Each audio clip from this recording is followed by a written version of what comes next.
Então, voltando aqui na aula de ventrículos, nós vamos ver, gente, essas cavidades que estão dentro do nosso encéfalo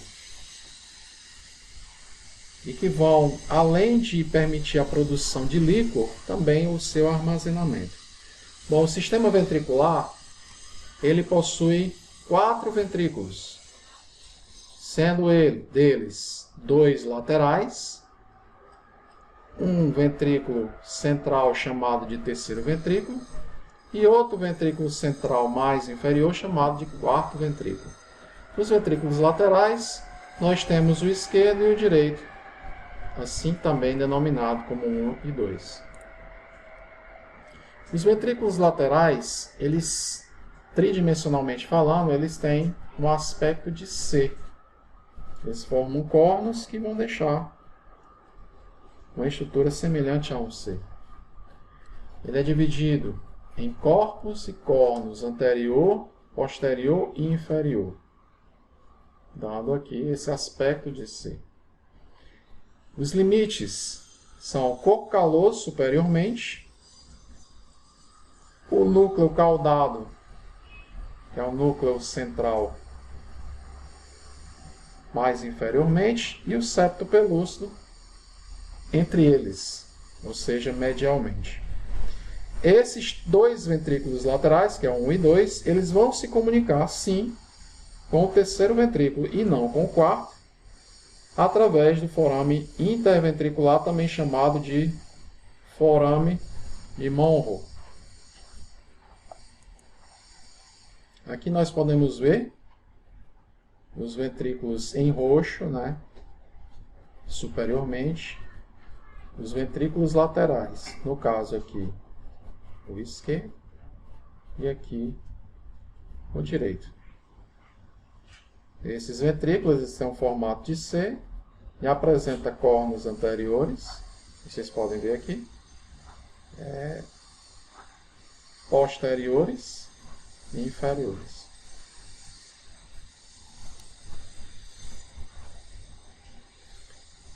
Vocês podem ver também que você não consegue vê-los num corte sagital. Para acessar esses ventrículos, você tem que utilizar um corte parasagital. E aí você veria os 2 ventrículos. Nós temos aqui a comunicação, que é o forame de Monro, dos ventrículos laterais para o terceiro ventrículo, que é este que está em vermelho. Esse terceiro ventrículo eu vou já falar dele. O terceiro ventrículo ele é uma fenda entre os 2 tálamos. Então, ele é uma cavidade que é preenchida pelos tálamos. Fica inferior e medial aos 2 ventrículos laterais e se comunica, como eu já havia dito antes, pelo forame interventricular dos ventrículos laterais e com o quarto ventrículo através do aqueduto cerebral, também chamado de aqueduto de Sylvius, que tem mais ou menos 2 centímetros aí de comprimento. Nessa figura eu posso ver aqui o aqueduto de Sylvius conectando o terceiro ventrículo ao quarto ventrículo. Aqui é o terceiro, aqui é o primeiro e aqui é o segundo.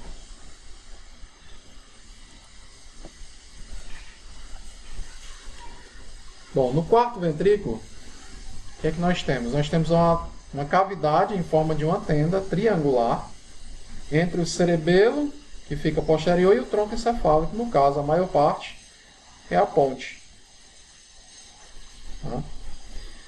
Os limites dele.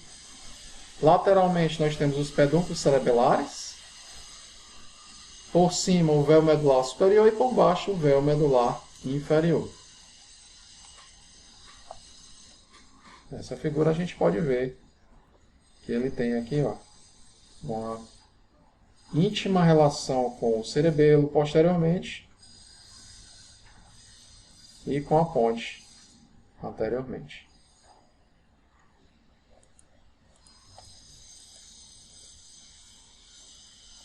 Esse quarto ventrículo ele tem 3 aberturas.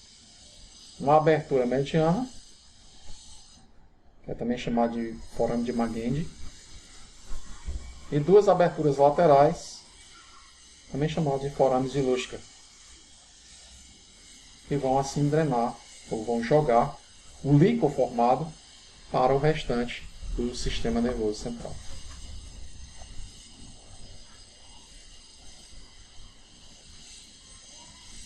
Nessa figura eu vejo o corno anterior, o inferior e o posterior.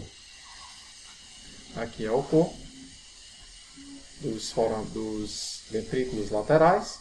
Nós temos aqui fórame de Monro, ou interventricular, ligando os laterais ao terceiro ventrículo.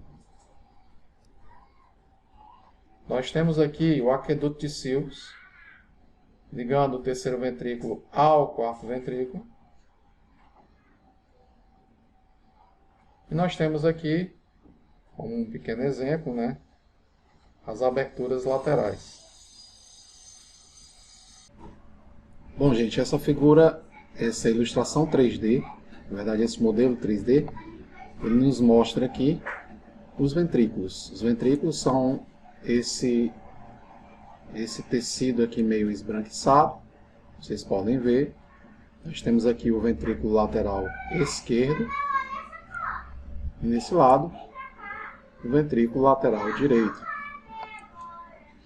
Eles se comunicam com o terceiro ventrículo, que é este aqui, que por sua vez se comunica com o quarto ventrículo, que é este daqui.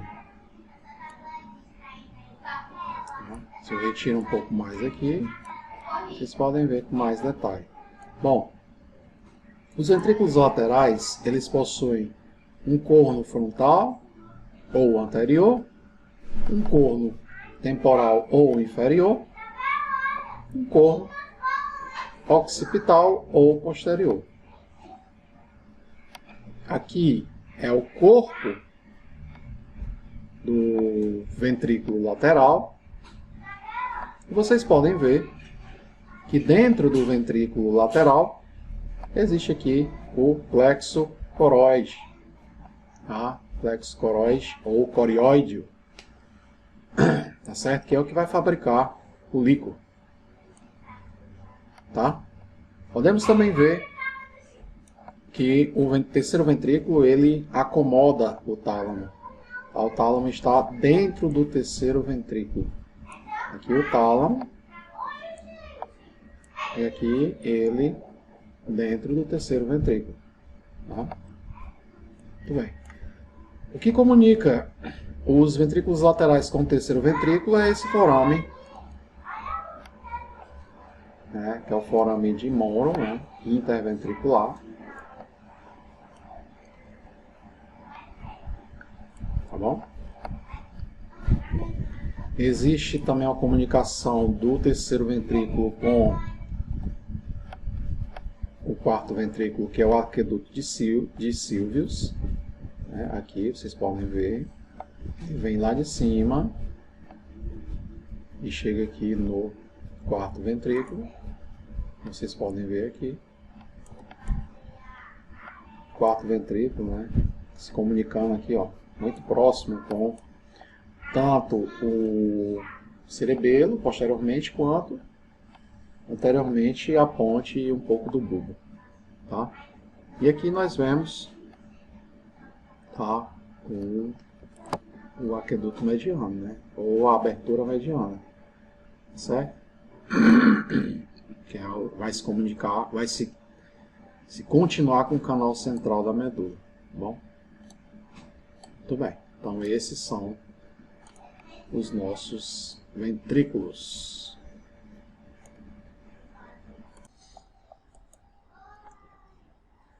Aqui numa foto nós podemos ver o tálamo aqui. Esse tálamo está envolto do terceiro ventrículo. Então, o terceiro ventrículo fica a esse nível.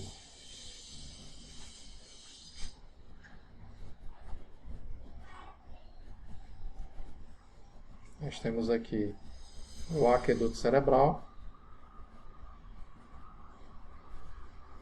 que vai se comunicar, que vai comunicar do terceiro ventrículo ao quarto ventrículo, que é esse daqui, gente. O quarto ventrículo.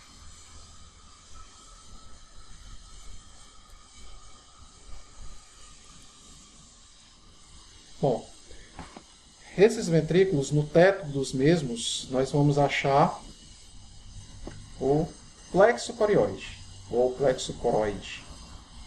O plexo coroide é uma franja vascular coberta por células ependimárias.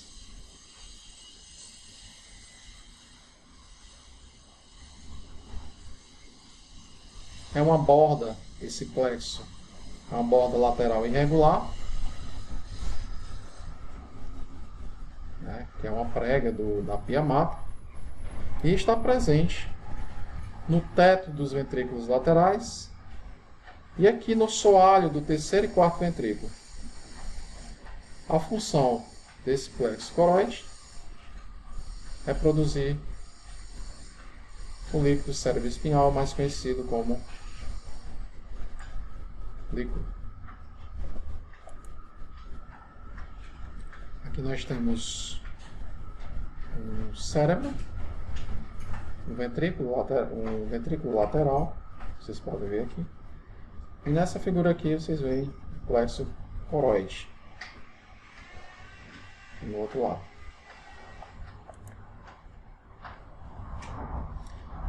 Ok, gente? Então, esses eram os ventrículos.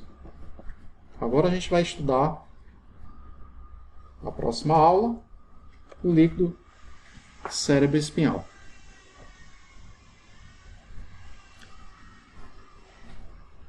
Então, gente, iniciando o líquido cérebro-espinhal, que é o líquido, ele antigamente era chamado de líquido céfalo-raquidiano. Ainda hoje, alguns clínicos assim o chamam. Ele é encontrado nos ventrículos encefálicos e no espaço subaracnoide. Tá? Tanto no encéfalo quanto na medula espinhal. Podemos ver aqui, ó, uma punção do líquido, realizada aqui com uma agulha a nível de L3, para fazer o diagnóstico de algumas doenças, por exemplo, como a meningite. E nós temos aqui na direita, em azul claro, né, seria o nosso líquido, que vai fazer toda esse percurso, tanto no encéfalo quanto na medula. E ele está aqui conectado aos seios venosos, que é por onde vai haver a drenagem.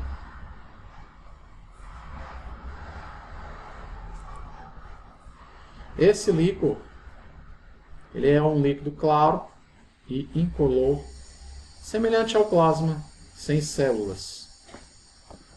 Apresenta mais ou menos esse volume, que é constantemente reconstituído e drenado. A produção é de meio ml por minuto, aqui é um N, desculpem, aqui é um N, meio minuto. Tá? Recicla-se 4 a 5 vezes por dia. É composto por proteínas, glicose. Né? Aqui temos uma contribuiçãozinha na glicemia.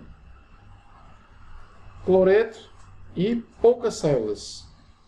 Né? Vocês podem ver aqui no campo de uma lâmina nós temos 3 linfócitos por milímetro cúbico.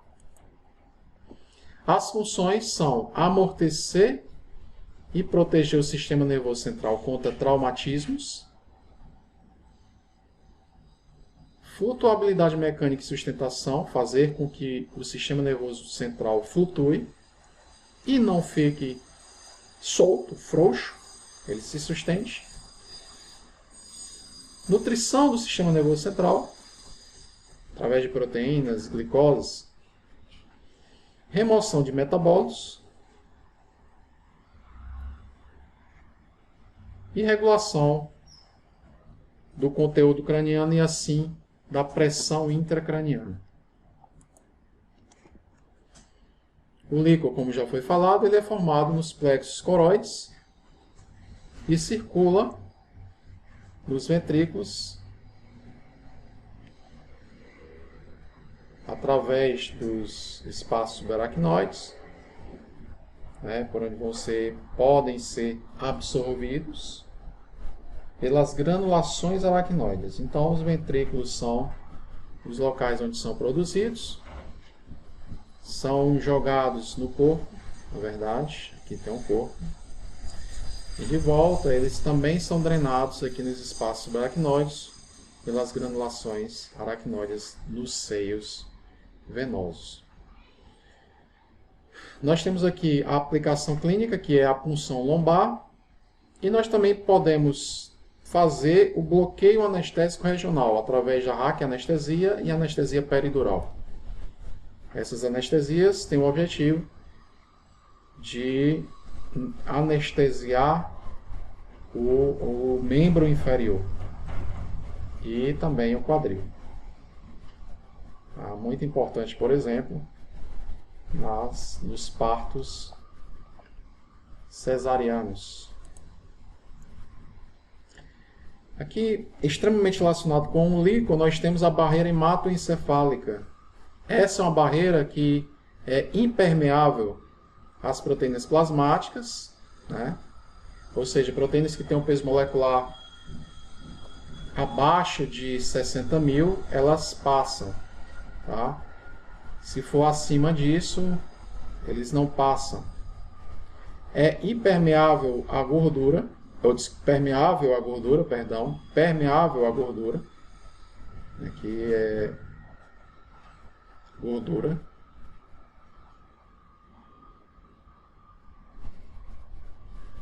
E permeável também a gases e água.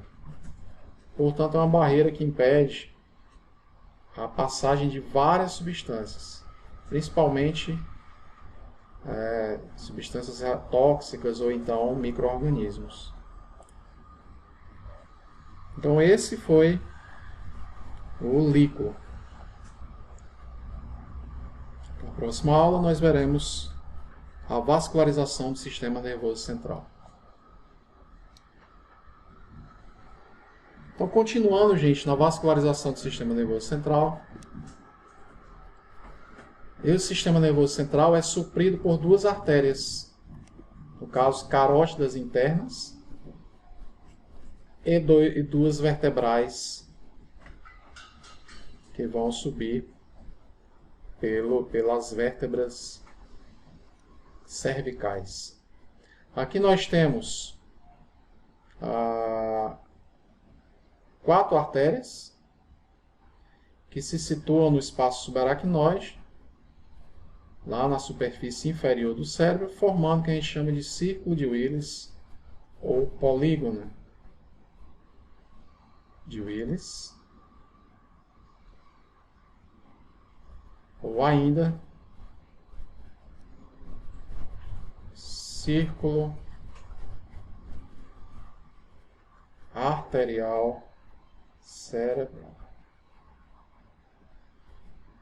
também chamado de CAC.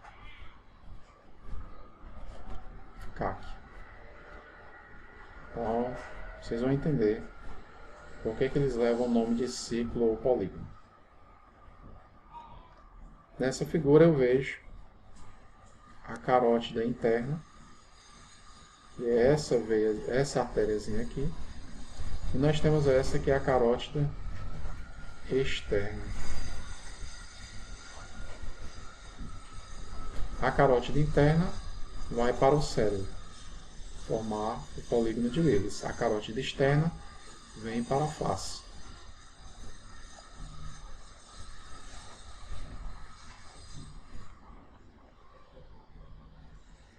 Carótida interna se origina da carótida comum. Essa carótida comum solta dois ramos, a interna e a externa. Tá? E a carótida interna é a que vai nos interessar na aula de hoje. Tá? E ocorre essa bifurcação exatamente no que a gente chama de seio carotídeo, que é o seio do pescoço. Bom, os ramos da parte cerebral são estes: a artéria oftálmica, a artéria comunicante posterior, a artéria coroidal, que vai para o plexo coroide, a artéria cerebral anterior e a artéria cerebral média, que vão formar o nosso círculo de Willis. Aqui nós também temos a artéria vertebral,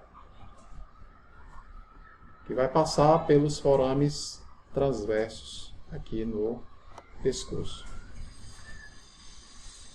Essa artéria vertebral também ajuda a constituir o círculo arterial cerebral e se origina na artéria subclávia, primeira porção. Sobe pelo pescoço, passando pelos forames transversos das 6 primeiras vértebras cervicais. Vão penetrar o crânio pelo fôramen magno, perfurar a dura mater e a aracnoide. E, por fim, formar a parte posterior do círculo de Willis. Aqui nós temos a artéria vertebral em destaque, saindo da subclávia. A artéria vertebral emite 5 ramos: meninges, medular posterior, medular anterior, que são importantes para a medula espinhal, cerebelar posterior inferior e bulbares, que são importantes para o tronco encefálico e cerebelo. A artéria basilar é uma artéria que é formada pela bifurcação, não bifurcação, mas pela união, a reunião das duas artérias vertebrais. E esta artéria basilar vai subir, que é única, vai subir no sulco basilar, que fica anteriormente à ponte. A artéria basilar, por sua vez, libera artérias pontinas, que vão para a ponte, labirínticas para o labirinto, cerebelares anterior, inferior e superior, que vão para o cerebelo, e a cerebral posterior, que vai para o polígono de Willis. Esse aqui é o polígono de Willis, como vocês podem ver, aqui isolado e aqui dentro da peça cerebral. Aqui nós temos a artéria vertebral, são duas, vão se unir formando a basilar, vai emitir seus ramos e vai terminar aqui na cerebral posterior. Cerebral posterior é essa partezinha aqui, é a parte posterior do polígono de Willis. E essa parte posterior e todo esse polígono, vocês podem ver que vai contribuir para toda a vascularização arterial do nosso cérebro. Podemos ver também em detalhe a carótida interna, que vai contribuir para a artéria cerebral anterior e média. E aqui nós vamos fechar o nosso polígono de Willis com as comunicantes. O polígono de Willis, ou círculo de Willis, ou círculo arterial cerebral, se situa na fossa interpendicular peduncular, na base do cérebro, como vocês viram na figura passada. E é formado por anastomose das artérias carótida interna e vertebrais, formando ali um círculo que vai liberar vários ramos para o encéfalo. Os dois lados do círculo de Willis vão estar unidos por duas artérias pequenas, curtas, chamadas de comunicantes, anterior e posterior. Tá? E aqui essas artérias são, na verdade, esse círculo todo ele tem várias variações anatômicas, que aqui a gente não vai se deter. Tá? Mas aqui a gente vê em detalhe a artéria vertebral, a artéria basilar, liberando os seus ramos, a artéria cerebral posterior, a artéria cerebral anterior e a artéria cerebral média. Nós temos aqui um ramo comunicante anterior e aqui dois ramos comunicantes posteriores, formando aqui o nosso polígono de Willis. Então essa foi a irrigação do cérebro e do encéfalo. Partindo agora para a medula, nos encaminhando para a parte final, nós temos aqui a medula espinhal. Essa medula espinhal é irrigada por artérias, ramos da vertebral, chamadas de artérias medulares posteriores e anteriores, que são artérias de médio calibre que vão descer pela medula. E nós também temos artérias, ramos das artérias cervicais profundas, intercostais e lombares, que são as artérias segmentares, que vão emitir ramos radiculares anteriores e posteriores e artérias nutrientes. Podemos ver aqui nessa figura uma artéria medular anterior, também chamada de espinhal anterior, nessa visão anterior, e as posteriores são duas.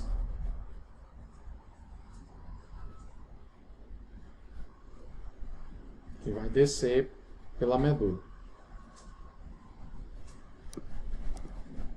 Nós também temos as artérias radiculares, que emitem, uma lateralização, nesse caso anterior, e aqui nós temos as posteriores, aqui visto nessa figura, anterior e posterior. Aqui nós também temos, gente, uma artéria radicular anterior, muito importante, que é chamada de artéria de Adam-Kiedvitsky, que é uma artéria muito importante aí para o ramo lombosacro. Essa artéria, ela se origina da aorta, é unilateral e é muito importante para os 2/3 inferiores da medula espinhal. Uma lesão dessa artéria, você pode perder completamente aí a nutrição para o membro inferior. Aqui em detalhe, nós temos a artéria medular anterior, a figura do Netter, e duas artérias medulares posteriores, ou também chamadas de espinhais. Cada espinhal vai liberar também aqui um ramo, ou vai se unir com um ramo radicular, no caso anterior, e um posterior.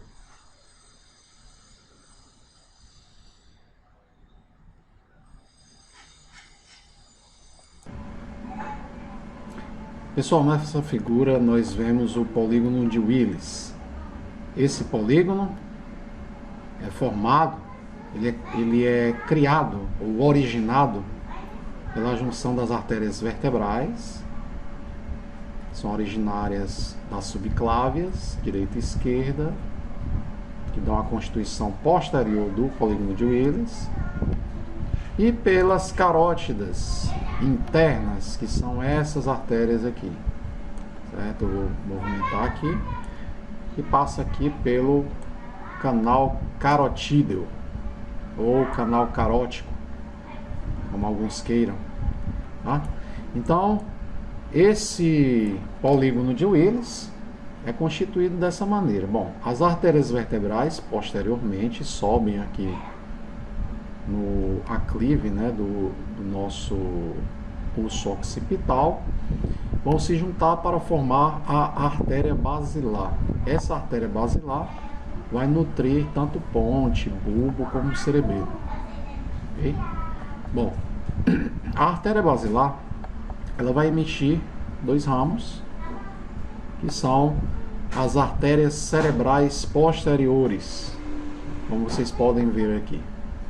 Vou girar um pouco, vocês podem ver, né, que essas artérias posteriores vão lançar um ramo chamado de ramo comunicante posterior. Um do lado, outro do outro, que é esse em amarelo. Eu vou aproximar mais para você ter mais uma ideia. E aqui, esses comunicantes posteriores se anastomosam com a carótida interna e seus ramos para completar o polígono de Willis, ou círculo de Willis, ou círculo arterial cerebral. A artéria carótida interna vai liberar dois ramos, que é uma artéria cerebral média,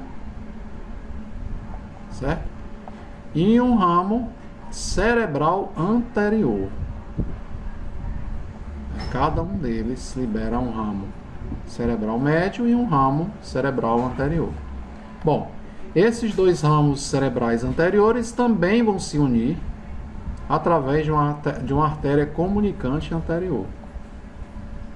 Desta maneira, está assim fechado o polígono de Willis, que vai fazer a vascularização do meu encéfalo. Ok, pessoal? Para fechar o nosso conhecimento, a gente vai aqui visualizar rapidamente as artérias do sistema ventro-basilar, vértebro-basilar, tá? Esse sistema aqui, ele começa com as artérias vertebrais e vai dar dois ramos, tá? Esses ramos aqui, que são ramos espinais anteriores, vão completar aqui na frente da medula a artéria medular anterior ou artéria espinal anterior, que é uma só, e posteriormente dois ramos. Um ramo espinhal posterior, também chamado de ramo medular posterior, um direito e um esquerdo. E assim nós fechamos esse nosso assunto. E assim, gente, nós terminamos a nossa aula. Espero que vocês tenham aprendido ou refletido sobre essa importante matéria, pois ela é quem dá o suporte a todo o nosso sistema nervoso central. Façam as atividades que estão no nosso sistema para que você possa assim fixar todo o conhecimento obtido depois dessa aula. Fique conosco.